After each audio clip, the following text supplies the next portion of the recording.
público, pero como siempre ocurre en este país, no entre los representantes de la filosofía universitaria.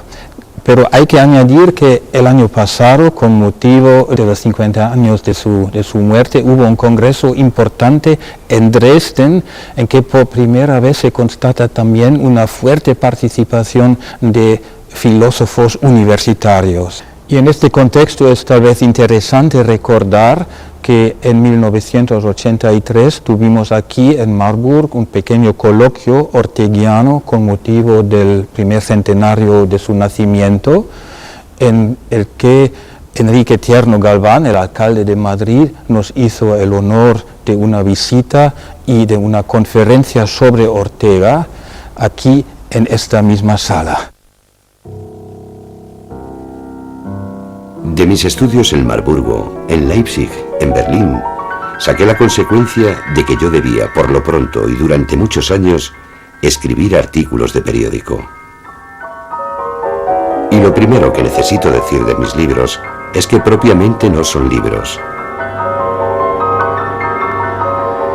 En su mayor parte son mis escritos, lisa, llana y humildemente, artículos publicados en los periódicos de mayor circulación de España.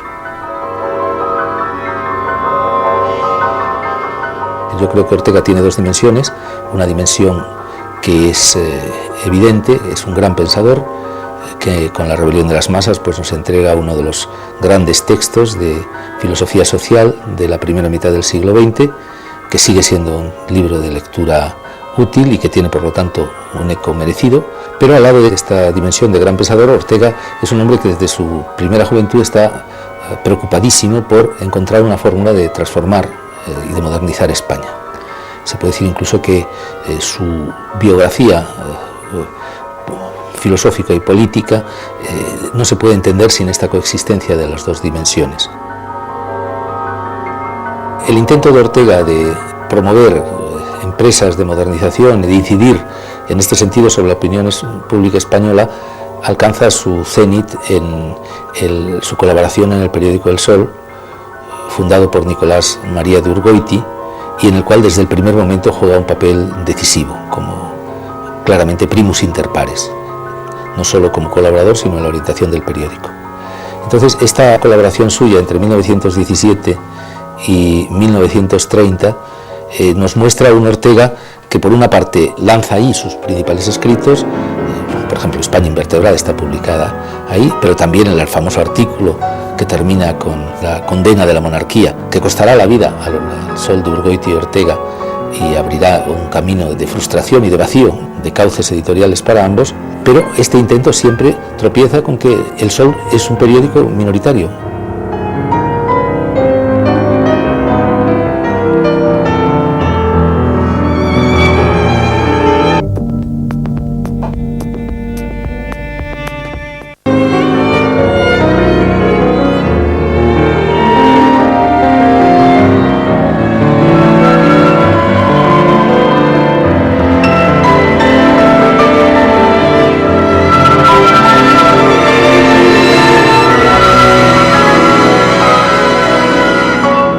Si alguien mira la miseria de mi obra no más que al trasluz, lo que ve es un hombre estremecido en torno a ciertos grandes temas españoles, danzando ante ellos en frenesí ritual como David delante del arca.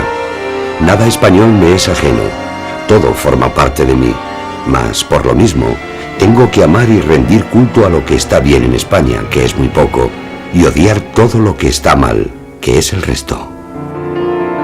Es un hombre absolutamente metido en su tiempo, que desde el principio tiene un esquema claro y él va a hacer sucesivos ensayos para conseguir que las minorías primero transformen al conjunto de la sociedad. Sería la idea de sus primeros años, la posición de acercamiento al Partido Socialista, y a partir de 1919, ya cargado de más preocupaciones por la Revolución Rusa, primero, después por la conciencia de que ha fracasado en sus intentos de modernización, a pesar del prestigio alcanzado, lo cual obviamente le tenía que dejar un tanto perplejo, él reflexiona sobre la necesidad de que estas minorías se impliquen en la política, impongan su visión y esto es lo que le lleva pues, a participar a dirigir la agrupación al servicio de la República y encontrar ahí una nueva frustración.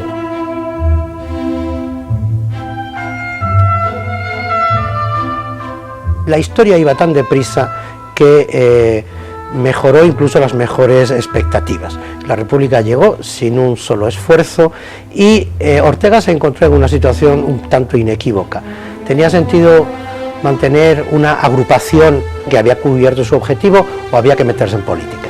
Ortega decidió meterse en política, entonces gana un acta de diputado por León y en el año siguiente prácticamente no hace otra cosa que discutir las Cortes, defender artículos de ley, intervenir en la redacción de la Constitución republicana.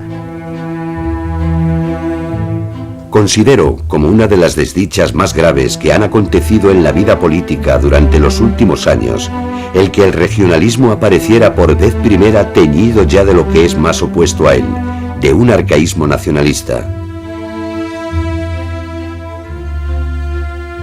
Yo imagino una España nueva constituida en grandes unidades regionales, cada cual con su gobierno local y con su asamblea comarcana de sufragio universal.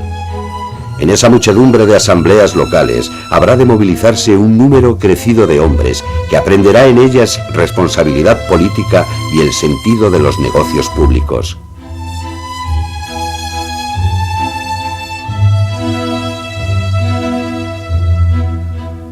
Lanzar a España toda, a esa España enorme y profunda en esa nueva vida, sí que sería verdaderamente una ingente transformación del país. Movilizados los millones de españoles en ella, se darán verdaderamente cuenta de que empieza una nueva era y día por día sentirán que se inicia un albor de historia. Yo creo que Ortega para el historiador es extraordinariamente interesante en muchos sentidos. A mí me interesa primero la idea de que España es un país, era un país invertebrado por la ausencia de minorías y por el particularismo regional, y esa otra idea que desarrolló en la redención de las provincias, de que España era puro pueblo, que la verdadera realidad social eran las provincias y que en España había que hacer política desde las provincias y para las provincias. Eso se tradujo en una concepción territorial de Ortega sumamente interesante y sumamente actual, su teoría de la gran comarca, lo que hoy equivale a nuestras regiones. Eso fue la propuesta de Ortega en la Constitución de 1931, en el debate sobre los nacionalismos y sobre Cataluña. Ortega hubiera estado mucho más próximo a lo que entendemos por un Estado de las autonomías que a un Estado con algunas pocas autonomías selectivas. Después de la guerra civil española, Ortega, se ha dicho alguna vez, se queda sin público, no tiene referencia y en cierta medida se ve su fracaso, pero algunos decimos, y el profesor Andrés de Blas también lo ha dicho, la Constitución española rezuma toda ella ideas orteguianas. Yo incluso creo que se puede decir que el fracaso político de Ortega en la República encuentra cierta venganza positiva en la Constitución española. He sabido que él se desilusiona muy pronto. En diciembre de 1931 da su famosa conferencia Rectificación de la República y el título lo dice todo. Se inicia aquí ese complejo fenómeno biográfico que conocemos con el nombre del silencio de Ortega, tan estudiado, tan a veces cicateramente discutido, pero que constituye, como ya he dicho, un elemento muy importante de su biografía. Es ya bastante penoso obligar a decir ahora cosas un poco tonitruantes a un hombre que interrumpió su ejercicio político sin ruido alguno, apagándose lentamente, borrándose poco a poco, para intentar que ni siquiera fuera notada su aspiración a no existir. Pero esto no es sino un síntoma, al fin y al cabo minúsculo, de la inconcebible ligereza con que muchos españoles asisten a la agravación del destino nacional. Agravación que se produce en pura pérdida para todos y sin que nadie, que no sea ciego, pueda hacerse ilusiones siquiera de que va a ser él quien se beneficie del mal.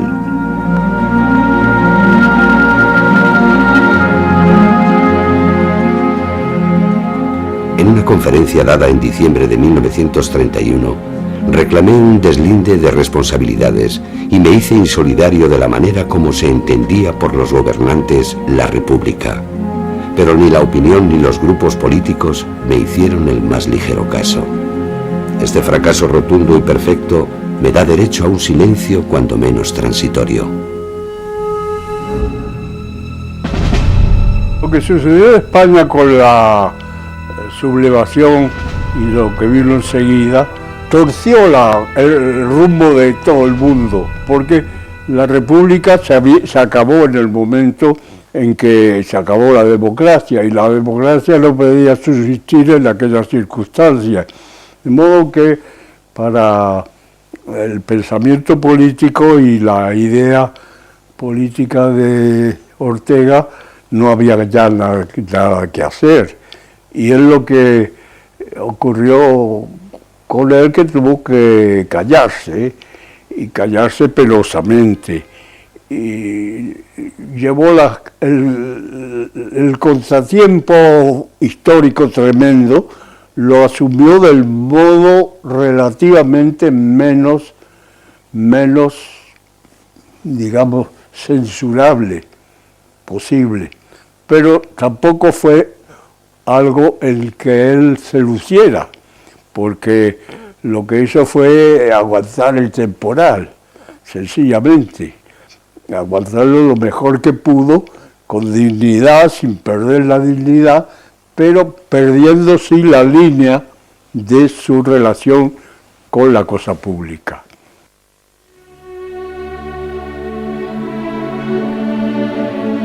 No podrá escribirse mi biografía, dado que ella tuviese algún interés, sin dedicar algunos capítulos centrales a la Argentina. Es decir, yo debo, ni más ni menos, toda una porción de mi vida, situación, emociones, hondas experiencias, pensamientos a ese país. Así, absolutamente así. Debo, pues, una parte sustancial de mí mismo, de mi vida, a la Argentina. Tengo, pues, una deuda enorme con ese país. Y estas no son palabras. No es que yo diga que tengo esa deuda, sino que la tengo, dígalo o no.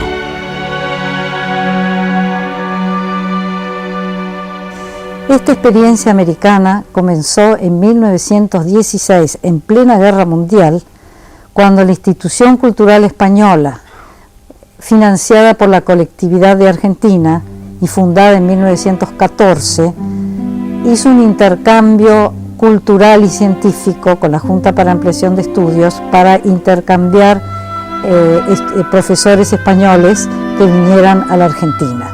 Fue recibido aquí, en el lugar donde estamos en estos momentos, que es la Academia de Letras, con su padre, que era académico en España, y lo recibieron con muchísimo fervor y quizás con gran expectativa, porque a Ortega lo conocían muy poco.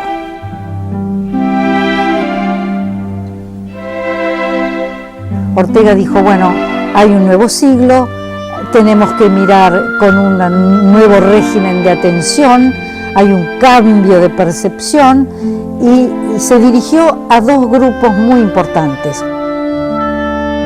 Los jóvenes de Argentina, sobre los cuales él veía que podía haber posibles cambios, incluso se dice que Ortega tuvo mucho impacto en la reforma universitaria que hubo en la Argentina en 1918, y luego en las mujeres. Él veía que la mujer argentina era un vehículo muy importante de cambio y transformación.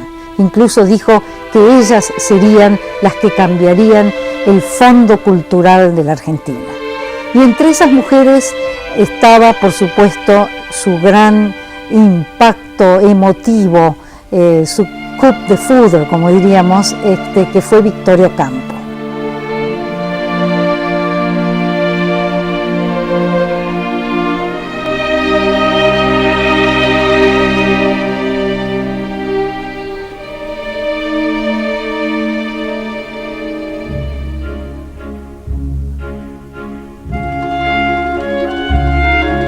Cuando la conoció Ortega, ella estaba en plena juventud, tenía 26 años, se quedó impactada por esta mujer mundana, ávida de cultura, y estableció un profundo diálogo con ella. Con ella y con toda la mujer argentina, con todas las mujeres argentinas, porque hubo muchas otras que establecieron contacto con Ortega en este primer viaje. Es muy importante la relación con Victorio Campo porque ella inspiró definitivamente esa serie de ensayos que Ortega escribió sobre la cultura del amor. Pasan definitivamente por Victorio Campo en un principio y luego se dan filosofía mucho más profunda. Pero ella dejó indudablemente una profunda huella, no solo sentimental, sino intelectual en su desarrollo de esta filosofía que llamó la cultura del amor.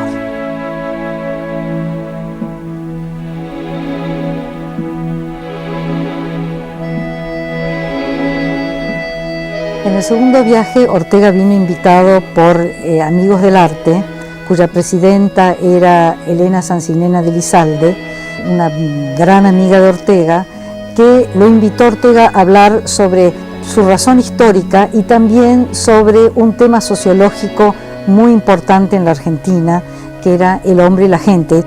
El tercer y último viaje de Ortega a la Argentina, entre 1939 y 1942, fue uno de los viajes más difíciles para Ortega. Pero también era difícil para los argentinos que se encontraban desmoralizados por la próxima guerra mundial que había hecho colapsar los mercados. Ortega sabía que este era un ambiente muy difícil para comunicarse con la gente. En la Avenida de Mayo los españoles estaban totalmente divididos, en ambos lados de la acera se discutía y se tiraban sillas y mesas sobre el tema de la Guerra Civil Española, o sea que la división estaba también en las colectividades y en los residentes españoles. Era un ambiente muy difícil. En una serie de conferencias que dio en la radio, habló sobre la meditación de la criolla. Este es un texto muy importante que se conserva un original en el Jockey Club de aquí, de la ciudad de Buenos Aires.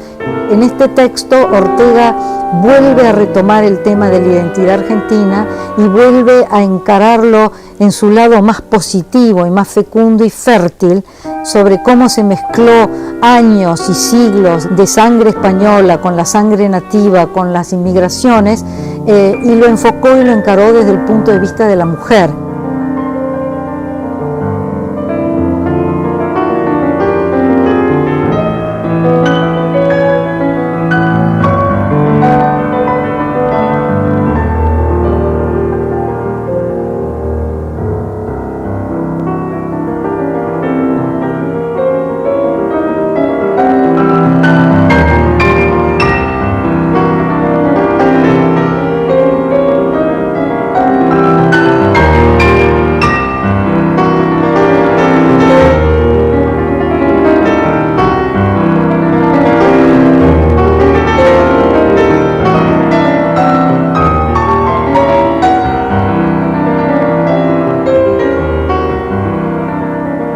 Lo primero que la criolla es, amigos, es vehemencia. Sin esto, no habría nada de todo lo demás. La palabra vehemencia es magnífica. La criolla es vehemente porque vive en constante y omnímodo lujo vital. Existe, con sobre de existir. No está ante nada escasa de reacción, como la mujer del norte de Europa, que es un poco inerte. Por eso digo que vive en constante lujo vital. No importa que sea rica o que sea pobre.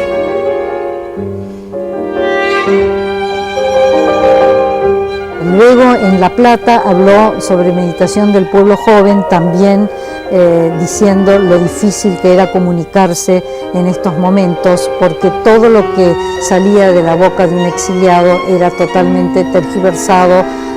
Él habla de que había colapsado el santo sacramento de la comunicación y lo dice profundamente, íntimamente, como problema personal. Él dice que sus viejas amistades se van erosionando. Eso es quizás uno de los motivos por el cual yo percibo que Ortega se cerró herméticamente en su silencio. Puedo decirte que desde el 9 de febrero mi existencia no se parece absolutamente nada a la que ha sido hasta entonces y que, sin posible comparación, atravieso la etapa más dura de mi vida. Muchas veces, en estos meses, he querido morirme en el sentido más literal y físico, pero en una muerte de angustia.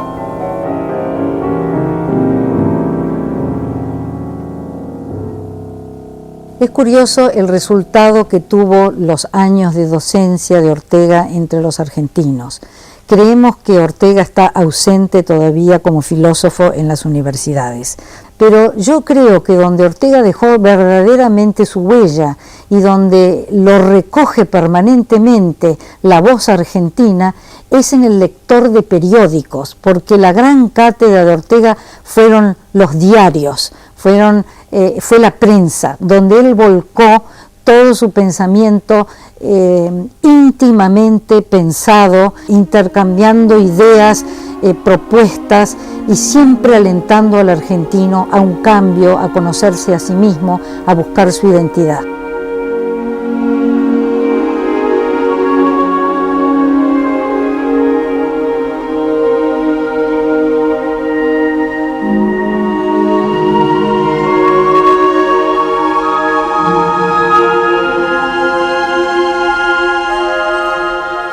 Los últimos años de la vida de Ortega es una época a su manera de profundo éxito, puesto que le llaman prácticamente todas las grandes universidades europeas y americanas.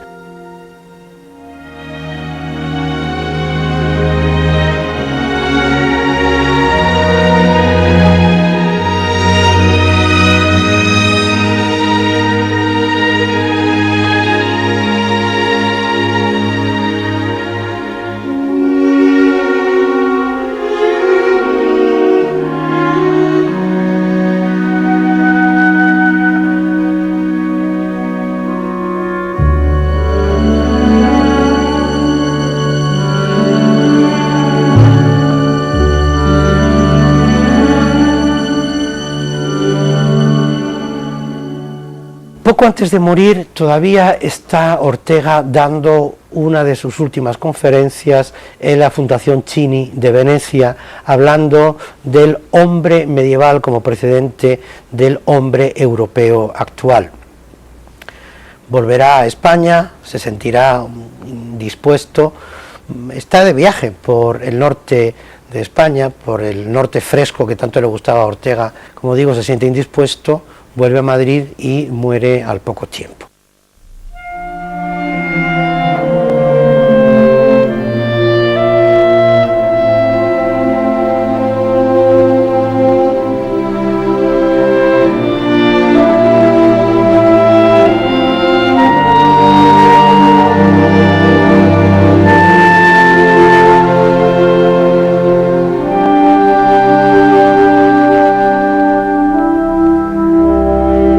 Zumaya fue para mi padre y para toda la familia un lugar de veraneo feliz y divertido, aunque él sostuviera que había perdido allí el tiempo.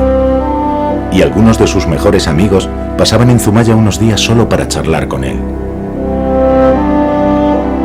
Allí, en Zumaya, villa abierta a los forasteros, sin dejar de estar siempre sumida en sí misma, veraneé yo con mis padres y hermanos desde la infancia. Junto a la bocana del puerto, Santiago Echea, estudio y museo del gran pintor Ignacio Zuloaga, era quien daba peso y prestigio a aquel rincón de Euskadi tan inolvidable para mí.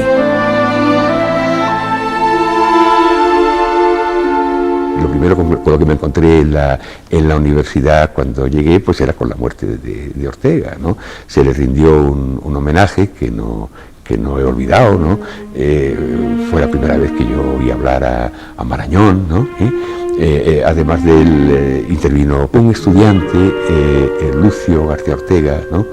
Que de alguna manera pues nos representó a todos, ¿no?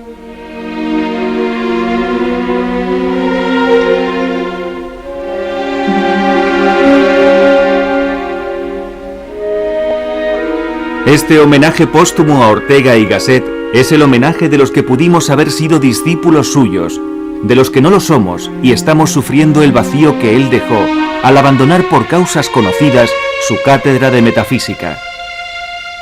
Es el homenaje de la juventud universitaria, de los universitarios sin universidad que somos, de los que hemos tenido que aprender muchas cosas fuera de las aulas, en los libros que no son los de texto, en idiomas que no son el español. Somos discípulos sin maestros. Ortega personalmente se llamó a sí mismo el americano, pero su huella no habría perdurado si no hubiera sido por la labor de sus discípulos en el exilio filosófico después de la Guerra Civil, ¿no? Yo tuve la suerte de tener por maestros a discípulos de Ortega, ¿no? Antonio Rodríguez Huesca fue el primero en el bachillerato, pero luego en la facultad, al poco tiempo, pues me encontré con Aranguren, ¿no? Y antes en el propio Colegio Estudio había tenido un curso de preuniversitario a cargo de Julián María. Ortega fue un lujo cuando volvió a España, ¿no? Que no se supo aprovechar, y mientras que, bueno, porque Ortega era un valor cotizado en Europa, ¿no? Aquí pues estaba en el ostracismo, se le ofendió gravemente, se le insultó, se publicaban artículos diciendo que se calle.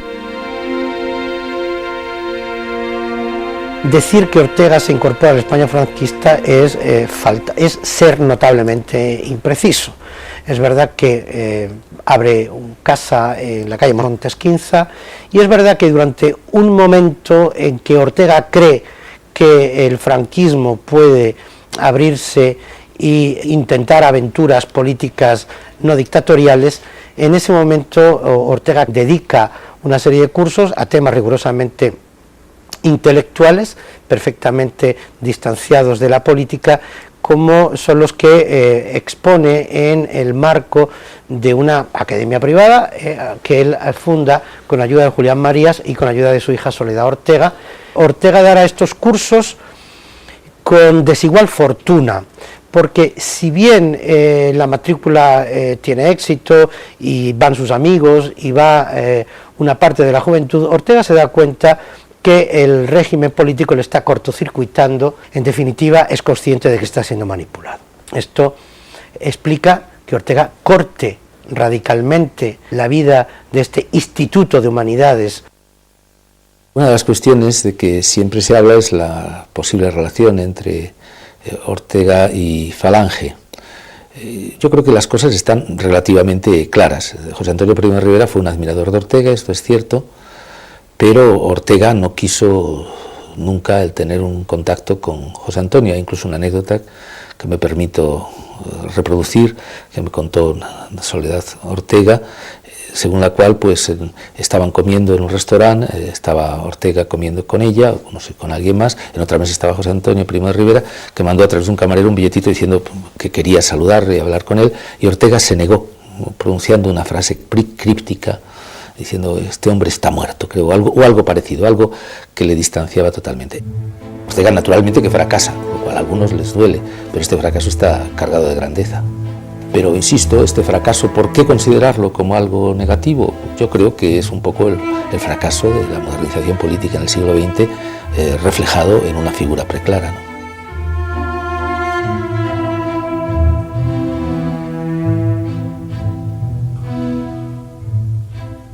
A Ortega se le entiende mejor si uno lo coloca en el mundo de finales del XIX y principios del XX, en que él nació y sobre el que reflexionó y desde el que se asomó al pensamiento.